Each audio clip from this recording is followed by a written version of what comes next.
Rumah tangga Eno Lerian dan Muhammad Nayaka Untara kembali diterpa gosip perceraian. Memang bukan kali ini saja rumah tangga Eno dan Naya digosipkan sedang diambang perceraian. Untuk menyegarkan ingatan Anda, di bulan Februari 2005 lalu, pasangan muda ini pernah digosipkan tengah pisah ranjang, bahkan pisah rumah.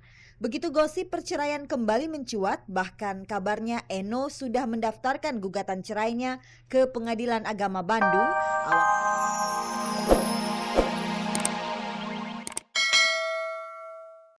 Selamat pagi pemirsa, selamat bergabung kembali di Gospot, gosip terdepan seputar orang ternama. Sanela akan menyajikan informasi terdepan seputar orang ternama untuk menemani hari libur Anda bersama keluarga. Dan jangan lupa di akhir tayangan nanti ada kuis berhadiah 3 juta rupiah untuk 3 orang pemenang. Kalau Anda mau hadiahnya, jawab pertanyaan kuisnya. Caranya gampang sekali, tinggal ketik GS spasi jawaban A atau jawaban B dan kirimkan via SMS ke nomor 6288. Jadi ikuti beritanya dari awal sampai akhir. Bersama Gospot Anda tak perlu was-was ketinggalan berita dan pemirsa, inilah sajian segar dari meja redaksi Gospot untuk Anda yang memang haus akan berita-berita dari dunia selebriti.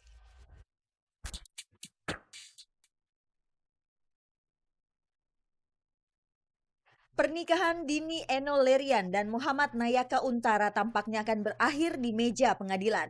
Film Garin Nugroho yang terlanjur diketahui dengan judul Sinta Obong tetap dilanjutkan produksinya, kendati mendapat kecaman keras dari organisasi agama Hindu internasional. Di penghujung tahun 2005, Agnes Monica membuat gebrakan dengan album terbarunya. Pengembaraan Dik Doang menebar kasih akan hadir di RCTI.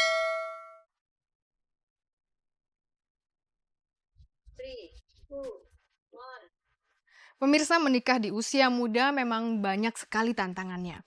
Dari segi mental misalnya, pasangan yang menikah di usia dini kurang bisa menahan emosi. Ujung-ujungnya timbul cekcok dan komunikasi tidak lancar.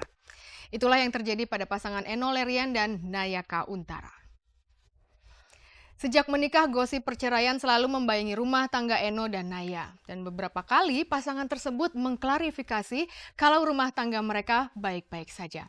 Dan sekarang Eno dan Nayaka tidak bisa lagi bersandiwara karena tanggal 6 Desember lalu Eno sudah mengajukan gugatan cerai ke Pengadilan Agama Bandung. Ini dia liputannya.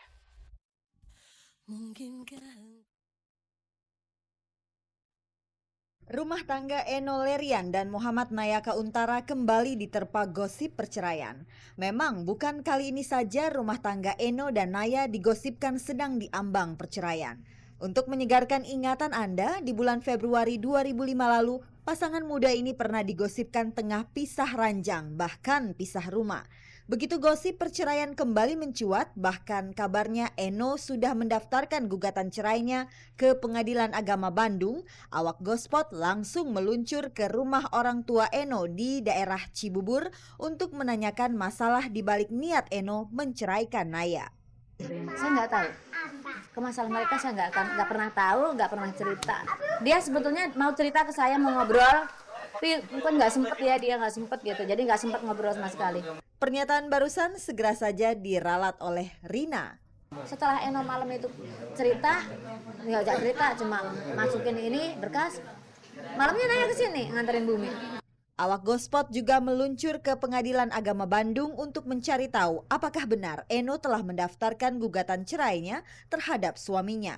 Bahwa betul yang bernama Dwi Retno Rahastri Lerian dengan Muhammad Nayaka Untara telah terdaftar di Pengadilan Agama Bandung, yaitu pada tanggal 6 Desember dengan nomor perkara 1795 PDTG 2005 PA Bandung. Yang jelas yang mendaftarkannya kuasa hukumnya Dwi Retno Rahastri Lerian. Jelas sudah Eno ingin bercerai dari Naya. Keputusan teramat berat yang sepertinya sudah dipikirkan dari jauh-jauh hari oleh Eno. Apa yang menjadi pemicu retaknya hubungan mereka masih tanda tanya. Bahkan ketika Gospot mewawancarai Eno dan Naya di Bandung beberapa bulan lalu, mereka pun tidak bisa mendeskripsikan hal apa yang sering memicu pertengkaran mereka. Waduh, nggak bisa diungkapin banget nih. Pokoknya bener-bener berharga banget gitu. Santernya gosip bahwa ada orang ketiga yang memporak-porandakan rumah tangga Eno dan Naya ditampik mentah-mentah oleh Rina. Kurangnya komunikasi antara Eno dan Naya akan lebih tepat jika disebut sebagai pemicu keretakan rumah tangga mereka. Hal itu pun dibenarkan oleh pengacara Eno. Mereka berusaha untuk berkomunikasi kembali karena pemicunya itu adalah kurangnya komunikasi karena kesibukan masing-masing. Yang kedua, mereka sudah pisah ranjang, pisah rumah, mereka sudah berbicara dengan keluarganya. Dan keluarga kedua belah pihak juga sudah mencoba mendamaikan kedua belah pihak dan pada akhirnya mereka memutuskan untuk bercerai. Ya sedih pastilah, pasti kita sedih banget. Kenapa sih harus ada begitu gitu? Kenapa masalah nggak diselesaikan mereka?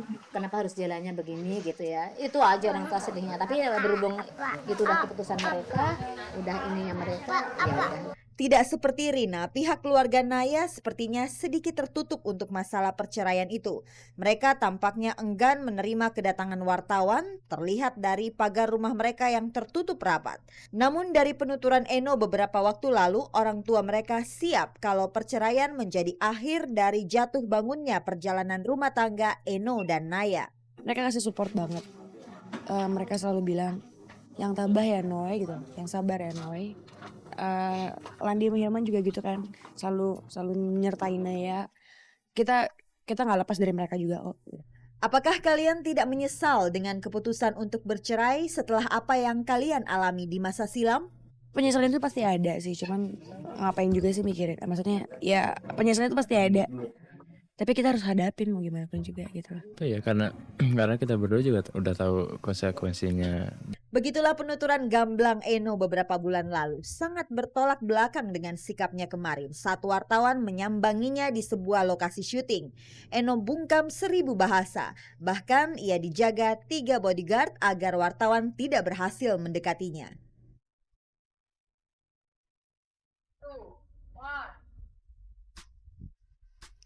Kalau mental Anda belum siap, jangan buru-buru menikah.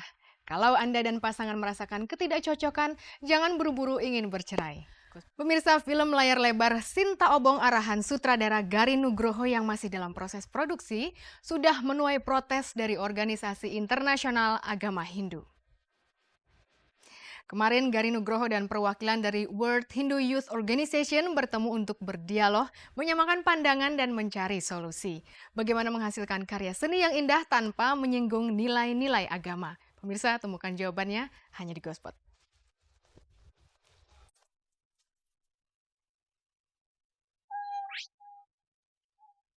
Film layar lebar Sinta Obong besutan sutradara Garin Nugroho baru-baru ini menuai protes keras dari World Hindu Youth Organization. Lewat media, Arya Wedakarna selaku wakil dari organisasi agama Hindu tersebut memprotes film yang dibintangi Artika Sari Devi itu.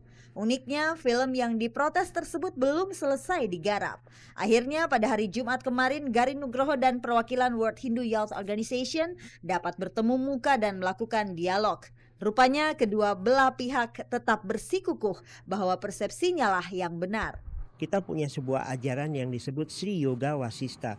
Begitu agungnya Sri Rama ini bagi kita. Beliau bukan nabi, beliau adalah Tuhan itu sendiri yang mewujudkan dirinya menjadi manusia.